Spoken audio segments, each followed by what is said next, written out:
when we start looking at why are declining values, so that this individual, back to the story, she said, hey, so, you talked about personalization on the webinar. I'm like, yeah, absolutely.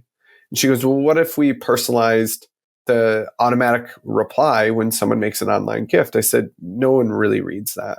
When they get that automatic, it's just like you've checked out, or it's a confirmation. It is not a thank you. Hi, friends. Ever wondered how you could turn your big ideas into results? I'm Maria Rio, your go-to guide for helping small nonprofits have real-world impacts. Together, let's reimagine a better sector, tackle systemic issues, and yes, raise some serious cash. Welcome back to The Small Nonprofit, the podcast where your passion meets action. Hi, friends. Welcome back to the Small Nonprofit Podcast. I'm your new host, Maria Rio, and today I am joined by Frank Mumford, all the way from St. Paul, Minnesota. Frank, thank you so much for joining us today. I'm super excited for our conversation. Me too. Always a pleasure to get to connect with you. So happy. Frank, could you tell our audience a little bit about yourself? Who is Frank? How did he get into what he's doing right now? Yeah, I love it. Obviously, I'm Frank Mumford. Grew up in Michigan, have a ton of family in Canada as well. So I always like to share that because I know where you're located at, Maria. And, I really got my start into the fundraising and nonprofit space in university. I was a student caller. I used to call alumni and ask them for money. And I was one of those weird student callers that actually liked doing it. I found that I enjoyed the connections I was making with the individuals and always enjoyed asking a similar set of questions. And then it was such a fun challenge when I would call out to those people of how they could support back and get them excited about what the university was doing and what I was doing as an individual. And so I was a student caller. I raised the most money, and I think the record still stands in university history as a student caller. And from there, I was a manager, all that. I ended up in the private sector, doing sales, doing some finance stuff. And I, found my way back to my heart and passion, which was nonprofit work. And I worked in university fundraising for about a half a decade. And then I worked in human service as well as for a United Way for a greater part of another half of a decade. And I transitioned to, instead of working in, I call it working on nonprofits and organizations to help take some of my learnings, some of the data that I see, the trends, all of that, and provide that to, whoever wants to connect and engage with me. And even beyond that, it's always fun to share and meet new people. Nice. That's so interesting that you got into fundraising on purpose. Not many people make that choice. Right? Yeah. But I wanted to ask a little bit more about your current role because you do engage with a lot of people. If you could just kind of share a little bit of that. Yeah, absolutely. So the organization I work for is called Gravity. We offer a suite of different platforms and products where we serve independent schools, we serve nonprofit, we serve university and colleges. And, I stumbled across this. Really, it goes back to March of 2020. I was doing actually another podcast. And when I was doing that podcast, post podcast, I had someone reach out to me on LinkedIn. It ended up being the founder of Gradavid. And he said, hey, I listened to your podcast. I think I have a product that would benefit you. And I was like, great, let me see it. I'm a yes person, not a no person. And that began to form this relationship with the founder of Gradavid and myself, where I gave a lot of insight, a lot of feedback. It was much appreciated. And then it came December of 2020, and he said, hey, I need more people like you on the team. And so I jumped in head first, helped grow that organization. I've like since then I've met with thousands of people, like literally thousands of nonprofits, fundraisers, teams, and really it's grown into this tremendous opportunity where I get to meet with people on a daily basis, hear what they're facing, offer them solutions, if we're a good fit or not, and then, get to share the stories with others. Yeah, that's so exciting hearing how you got involved with that because I feel like a lot of fundraisers would really like to know how they can transition from fundraising into the vendor side. And I just want to give a disclaimer this episode is not sponsored. I just really like Frank and his experience, but Oh, just so goodness. people know, yeah. So how was that transition from fundraiser to vendor? Like, what are the benefits, the pros and cons?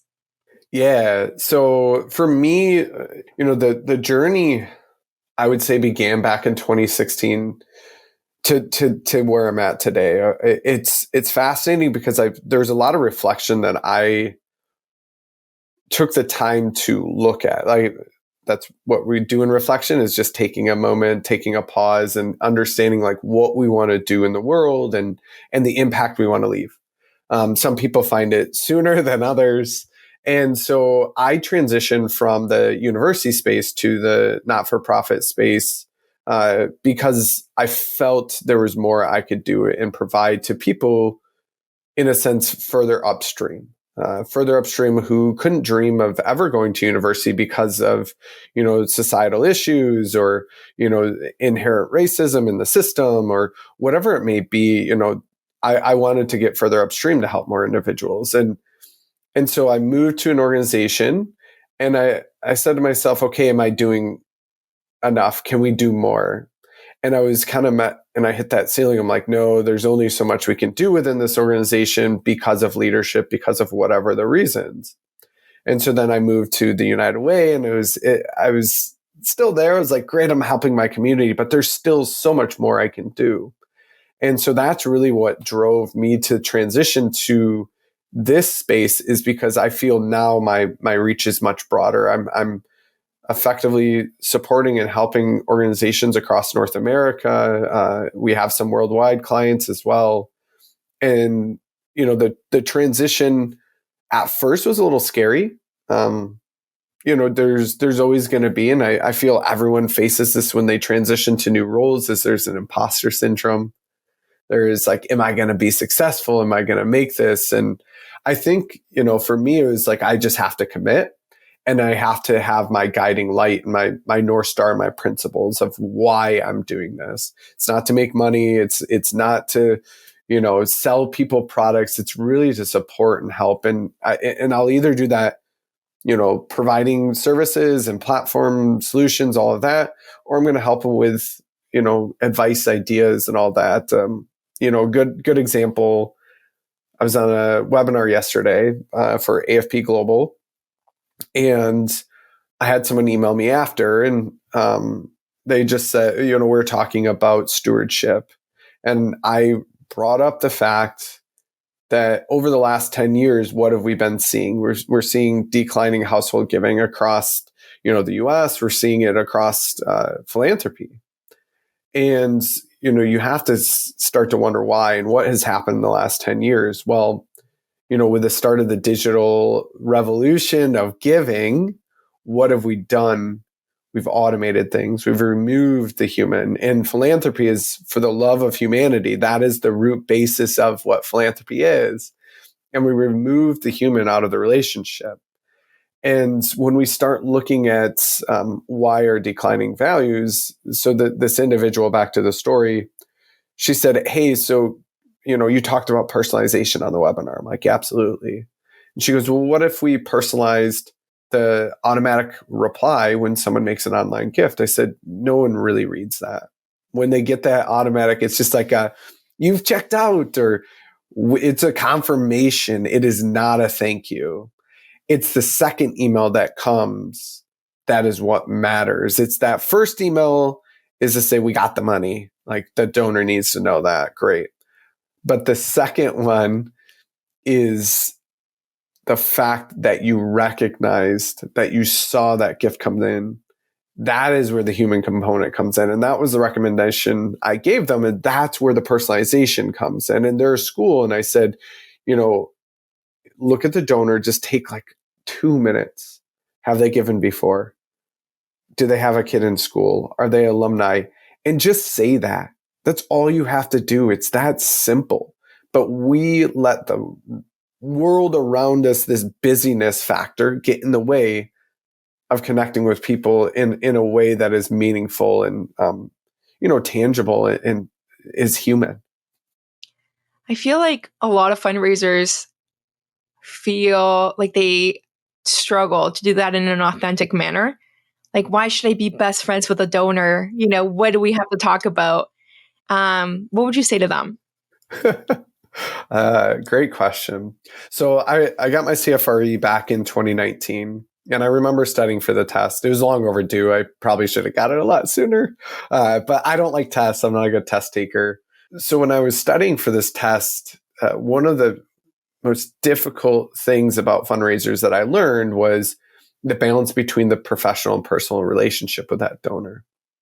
And really what we're here as fundraisers is to align philanthropic passions and interests and what the organization is doing to solve issues in the community or what the main mission is, and then have a good alignment there. And so for those fundraisers who are, worried about it or what do we do, you don't have to talk about yourself if you don't want to. It'll certainly help, but bringing them back to the organization and the work that's going on, it doesn't have to be overcomplicated as well. I feel sometimes we overcomplicate the thank you, we overcomplicate the relationship. It's as simple as like, what is driving you to do this? What essentially do you care about? And then what is the organization doing to solve, and how they can come in to lift up the solutions of the organization versus the donor really driving, being like, this is what I think you should do. And that doesn't always pan out to the best, because us as organizations, as nonprofits, we are the people who are face to face with the individuals we're serving. We're, the quote unquote boots on the ground. And we should be really driving where revenues and dollars are going versus donors telling us what to do. But really back to the initial question you asked, it's as simple as like recognizing everyone is a human, and we just need to connect on that level. And if you don't feel comfortable with it, maybe it's time to do some reflecting like I did back in 2016. Yeah. I like what you're saying, like just basic, like pick up the phone and say, hey, where are you? Like, why do you give? And engage them a little bit more in a professional way. Yeah. And here's the thing. If you pick up the phone, I've called thousands of people in my lifetime. I was a student caller, but beyond that, as a fundraiser, I utilize the heck out of the phone. And when you call someone, when you pick up the phone to call someone, the best advice I can give you is start off by saying, I'm not calling to ask you for money. Like, honestly, there's so many people that they put their guard up because they're getting a call from a nonprofit. And what do they expect? They expect you to be calling and asking for money. And the easiest way to help drop their guard is to say, hey, it's Frank. I'm calling from, XYZ organization. I'm not calling to ask you for money. I'm actually calling to say thank you. And that's what I would do. And it was an immediate drop in the guard. People would then open up. They're like, oh, no way. You're actually calling me to thank me, in which like also blew my mind. But Yeah. it's some of the best advice there. Sometimes I'll be fundraising at a client's event or something, and I'll be walking around talking to people, and then they're like, what do you do like for the organization? I'm like, oh, I'm a fundraiser. And they're like, oh. Yeah. And I'm like, oh, like I lean into it to like make a joke out of their reaction, and it like breaks attention really easily. So definitely being like, leaning into what you're doing. Like, this is a stewardship piece, this is a fundraising piece, and having people be aware of that right from the beginning. Yeah. It reminds me of so I did sales. I talked about that. And some of the salespeople some of the sales gurus, whoever you want to talk about, Zig Ziglar or Brian Tracy, people like that, they always talked about people have this negative connotation to sales. There is a negative connotation, or people be like, I could never do fundraising. But honestly, I think like we have to rewrite our story to really tell what we're doing, because people think that all we do is ask for money. And really, that's a small portion of our job. What we're here to do is to spread the word, to share what we're doing, and to further engage people into the work and the outcomes. And if you do that, if you go about it the right way, really the ask is not an ask. It's an invitation to partner further within that organization versus you being like, will you give $500,000? No, it's like let's partner together, and this is how we do it. And I feel that this is something you can do with us. And it changes the narrative. So much. And it really puts the focus on the relationship, not on Yes. the ask, which is, like when board members are like, I need an elevator pitch. It's like, no, you don't. You Yeah. definitely Just do share your not. story. Like, come on. Okay, but I wanted to jump back to some of the trends that you've been seeing in the space, because Yeah. you're a person that has so much exposure to so many different organizations and fundraisers and EDs and just like nonprofit executives. So, what are the things that they're capitalizing on at this time or missing out on? Any trends that you can speak to? Yeah. So one big trend. So we'll talk about large organizations, and we'll come back to small, because obviously this is we're talking. And who knows who's listening? It could be small or big, or people transitioning. So one of the big trends I'm seeing just across the board, and what we're seeing as an organization, is people are not getting through their portfolios and their pipeline. So we're all given a well. So I will quote Benjamin Franklin very loosely here, but there's a quote from him that talks about you don't know the value of the well until the well is dry. And so if we're sitting and we're constantly going out and trying to find new donors, air quotes there, or hit them up, or this organization or this business, and you're not paying attention to your current well of who you're talking to, the longevity and the infinite game within your organization is going to go away. You're not going to find those dollars anymore, and you're not going to retain donors, because it is cheaper to retain a donor than it is to find one. And we always get these board members who are like, why don't you just need new donors? You need new donors. And it's like, hey, our database is full of 1,000 current donors or 500 current donors. What are you doing with them? What are you doing with them annually to not only retain, but move them up? And it doesn't have to be leaps and bounds. It can be incremental, because if you're able to retain and move them up even $50 on average across your whole database, imagine what that equates to within revenue. And then the other big trend is mid-level. We're seeing a lot more people on the nonprofit side investing in mid-level giving. Everyone's going to define mid-level a little differently, so I'm not going to put out a definition. And you also have to understand too, $1,000 to one donor is different than $1,000 to another. And that's why I try not to define where the mid-level dollar amount is, because once you put a dollar amount to an individual, now you're treating them as a checkbook versus a human. And so that's something to be aware of. And so we're seeing a lot of people investing in mid-level, because when we look at the true pipeline to major gifts or to a planned gift, say 38% of those dollars are coming from people who had a first gift less than $1,000. So imagine that. And then 50% of major gifts, it takes 5 years. So, which brings me to my next point, and the trend that we're seeing, which is it's been going on for a while, is turnover.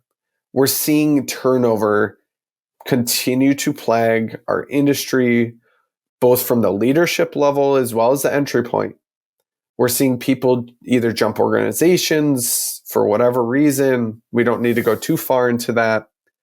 But we're seeing that as a huge issue and trend. So imagine, and I'll just be totally transparent. You all can look me up on LinkedIn, see my jumping. I'm one of the bad people. I jumped around organizations. How do you take a donor from 0 to 30, or from mid-level to major, if you're not going to have that consistent relationship throughout? And donors are starting to catch on. They're starting to get annoyed as well. Donors are getting annoyed because they're like, oh, I already told everything, my life story, to the previous person who called on me. Did they not take notes? So that's like another big issue is we have turnover, and it's plaguing on the other side too, is we're not finding people, or it's not that we're not finding people. We're not opening our eyes to the vastness of people without the background in fundraising, but they have the skill set to be able to do it. It might take a little more of a lift to get them to where you quote unquote need them to be at. But we're not opening your eyes and understanding, someone doesn't really need a higher ed degree to be a successful fundraiser. I've seen it many of times. And a person doesn't need to major in this or have their master's or MBA. Like, come on, let's be real. Let's open it up and start to provide to everyone the opportunity to be a part of, what we get to do on a daily basis, which is share the love of humanity, philanthropy. And then the other trends, beyond just giving going down, is people, back to like the whole staff turnover. People don't log things into their CRM, their database, their donor database. I was pretty good about it as a major gift officer, but people aren't logging calls. They're not logging emails. And there's technology out there that can help that, but it starts with leadership. Like I mentioned, I worked at a fair amount of organizations, and leaders, we make up excuses that we don't have the time to put stuff in. We don't XYZ. We make excuses, but we have to lead, because it's the speed of the leader is the speed of the group. If we're not doing it, if we're not being the showcase for it, no one else is going to do it. And that is a detriment to the relationship as well, because when a new gift officer comes in and there's 0 notes, they start to make assumptions. Number one, no one ever called them. Number two, what organization did I just start working for? And so we have to do a better job about recording. And you know what? Donors expect us to know who they are, like to the most like finite level. And we don't. And we have to start doing a better job about that. Yeah, because they've built a relationship with the organization for, 20 years, even if you're new to the organization. And I think that is really unfair to the donor or to a volunteer, to not know that information about someone who has greatly supported the cause. But I also understand why fundraisers are leaving, right? Lack of support, even engaging people, like casting a wider net.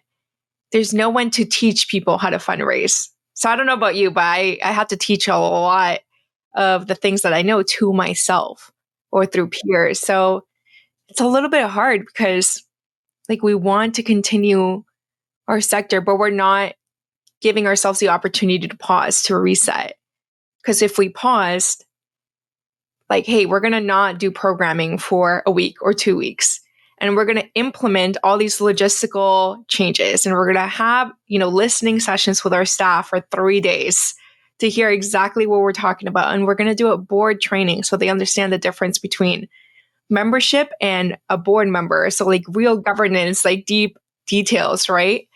I just wish we gave ourselves a little bit more opportunity to not martyr ourselves for the cause. Yeah. Well, and where are we finding these resources? I think that's the other thing too, is when we start to peel back the onion about the resources that are out there. I made this comment the other day, and this is no ill will to anyone. But if you start to look at the consultants, if you start to look at the thought leaders or the voices within the philanthropic community who are leading these conversations, they tend to skew one way. They're skewed the same way that our leadership at these nonprofits look like. But if we actually, once again, peel back another layer, it's 75 to 80% of fundraisers identify as female. And of that, 8% are people of color. And so then if we go and we look at leadership, or if we look at consultants, once again, no ill will here, it tends to skew white male.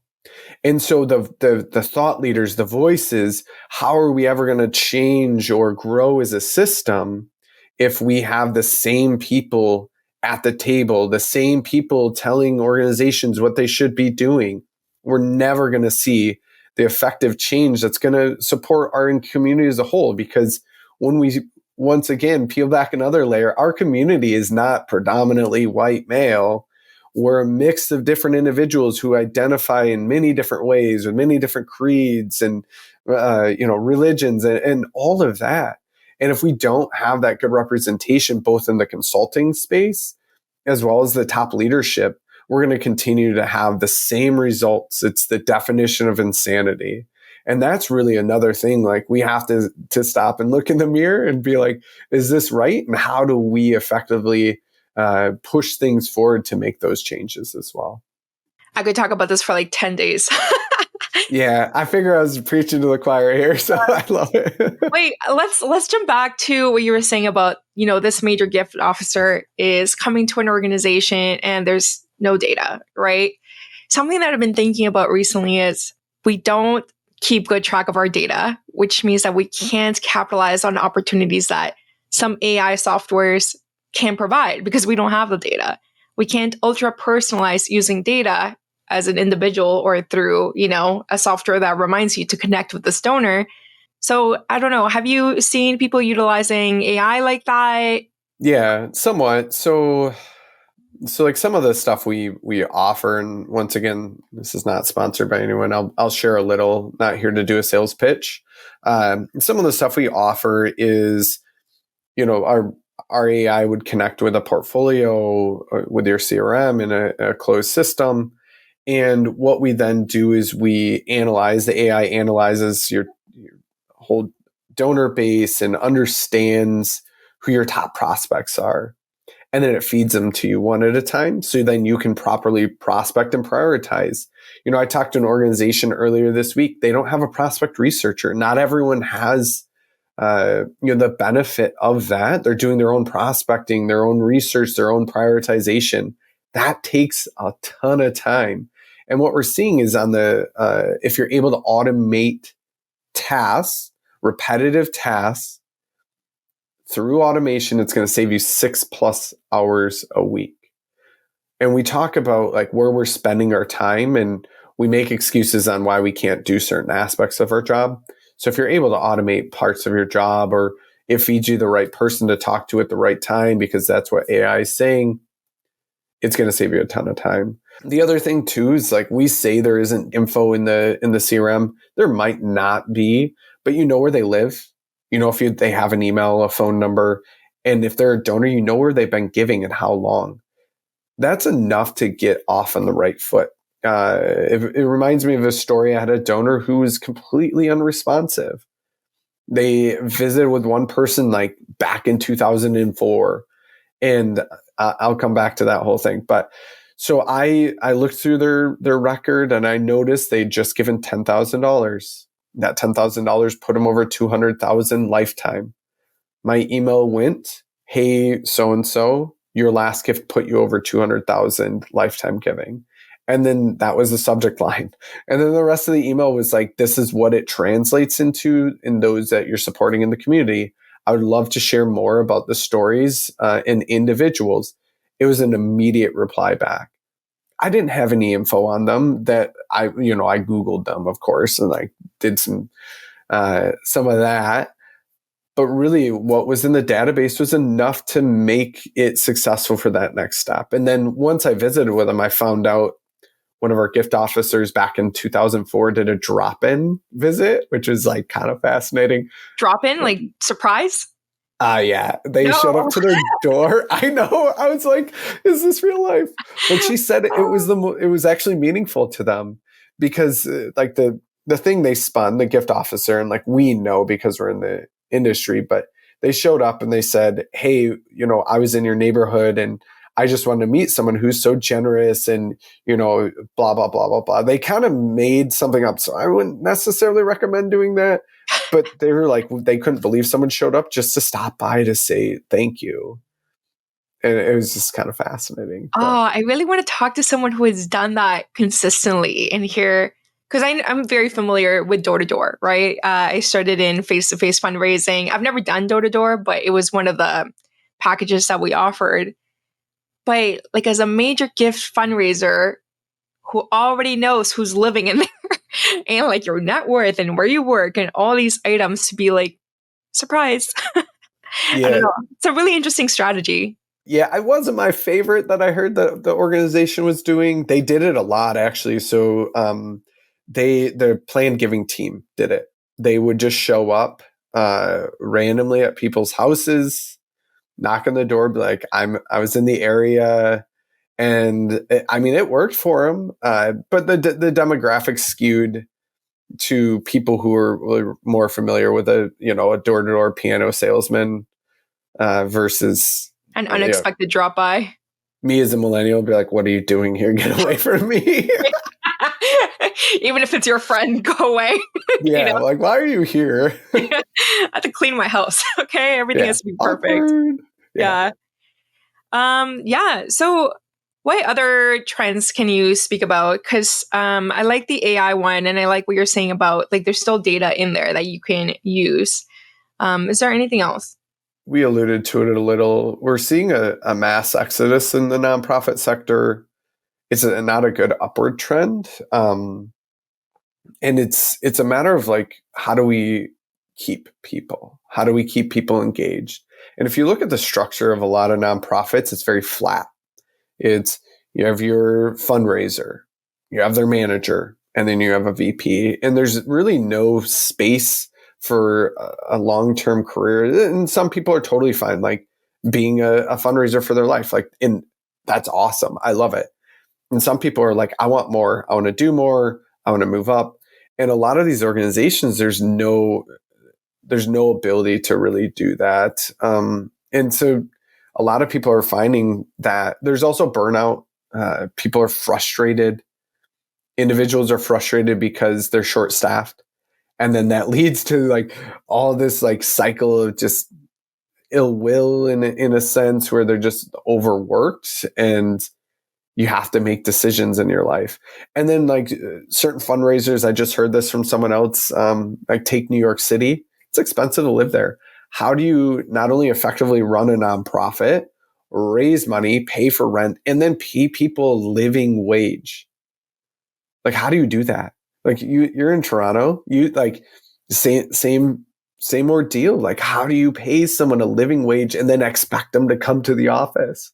And it's no wonder like places outside of the city, 2-3 hours away from the downtown area, are like becoming hubs because of the cost of living. And so how do we balance our books, pay people a living wage, and still serve our mission and do what we're doing? And that's that we're going to be faced with some hard decisions here in the future. And is AI the silver bullet? No. Is it going to replace people? Some. It'll replace some.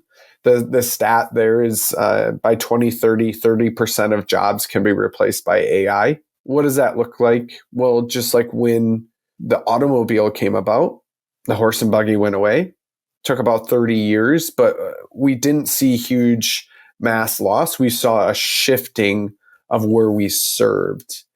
And so we're really, really at an infancy stage within AI. I mean, it's been around for a bit of time now, like Siri, Amazon, who's always listening to us, all of that. But it's going to be exciting and interesting to see where industry shifts happen, not only in our sector, but just across the country and the continent, and where things go. But that's one trend is like people think AI is a silver bullet or could be, and it's really, we're still in very early phases. we still need humans. People want to talk to humans. Like, how many times have you called a customer service line and you get the AI person and you're like, operator, operator, operator, and like, just give me a human for heaven's sake. Yeah. We're still at that point, and we need humans. We're going to need humans in the fundraising space for the foreseeable future. So something that you said like really stuck out to me. So I want to ask about it. Are people still forcing fundraisers to come to the office and work in the office? Because that was something that was the hill I was going to die on with my team. I was like, we're not coming to the office. I do not need my major gifts officer just sitting at a desk. I need her out having lunch with people, out like having walks, like not in the office. So are you seeing that a lot still where people are forced to come in? Some organizations are really pushing it for people to be in the office. I remember, so when I worked for the United Way, my boss was always like, well, if you're in here, then that's not a good thing because it means you're not in front of donors. Well, I get it. But then if you're not there, what happens? You get an email or a text message to say, hey, where are you at today? It's like, well, I'm meeting with donors. Like, I'm doing what you want me to do. And so I had like an agreement with my boss. I said, if this meeting, like if I got scheduled a meeting, I said, number one, if there's no agenda, I'm not coming. I said, if there's no agenda for a meeting, it's a waste of my time. I'm not coming. And then number two, I said, if the meeting has nothing to do with me stewarding, building relationships, and asking for money from donors or asking them to get more engaged, like I said earlier, then I have full right of refusal not to show up. And he said, okay. And so we had that agreement because my job at the end of the day is to make sure the organization can practice its mission, can go forward. And I said, if you ever text me and you're like, where are you? Don't text me that. Text me, hey, how are visits going? Or text me, hey, I noticed you had a big gap in your calendar. Let's check in. Like, do it constructively, not assumptively. And that was like a big ordeal. And I tell this story all the time. People are like, you actually did that? I'm like, yeah, because what are you going to do? You can fire me. I'm producing as a fundraiser, but you can fire me and good luck, because the ramp up time for another gift officer to get to, like, my last year at the United Way, I raised $3 million. So, like, good luck. And like, I understood that, but I also was working hard and wanted to make change. And so it was just a fun agreement I had. No, I love that. And also that's like my signature line. Like, what are you going to do? Fire me? Guys, like, we have so much power as fundraisers. Like, we hold all your connections, all the purse strings, right?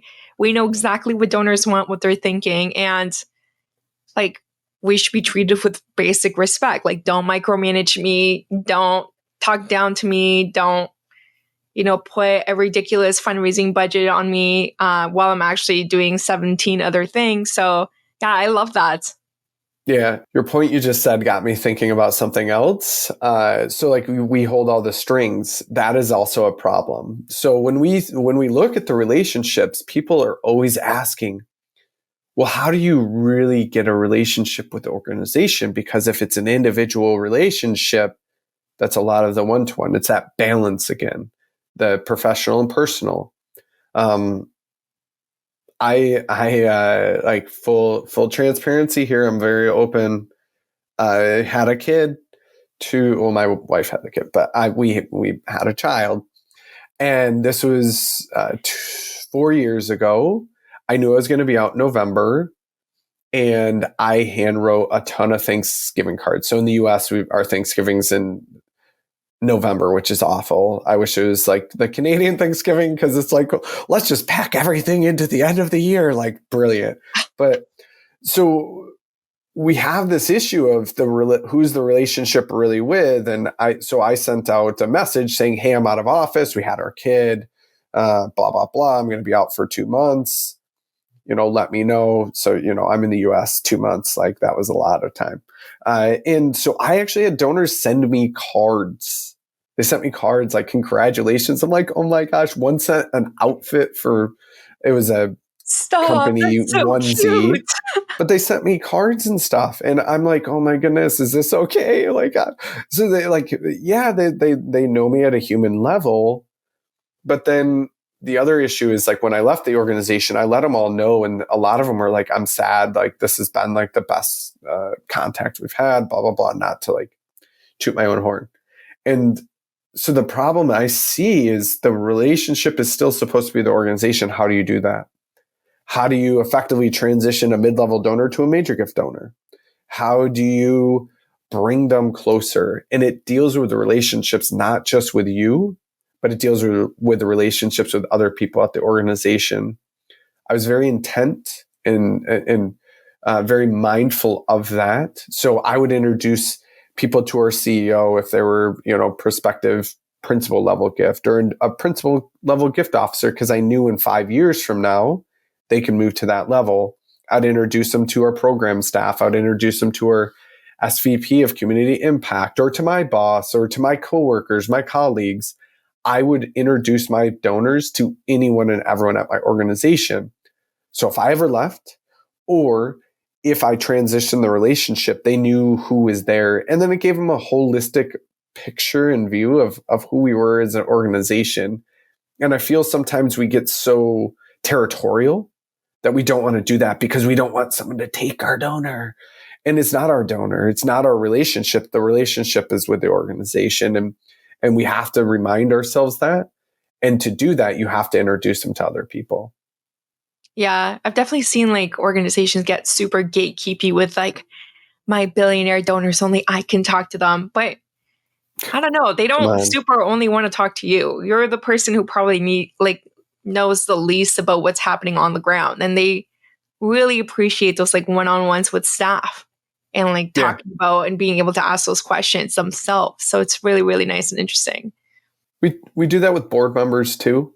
Sometimes the executive directors protect the board members from the staff or whatever. Like, what are you hiding? Like, if you're a fiduciary board and that they can hire or fire the executive director, like, are you protecting yourself by the staff not having a relationship with the board members?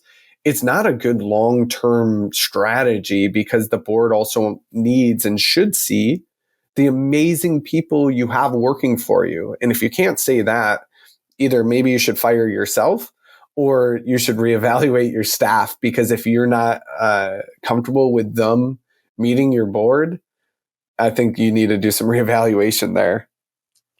So today's lesson is fire yourself. No, just kidding. Okay, well, thank you so much, Frank, for all your time. You've been so generous with your expertise.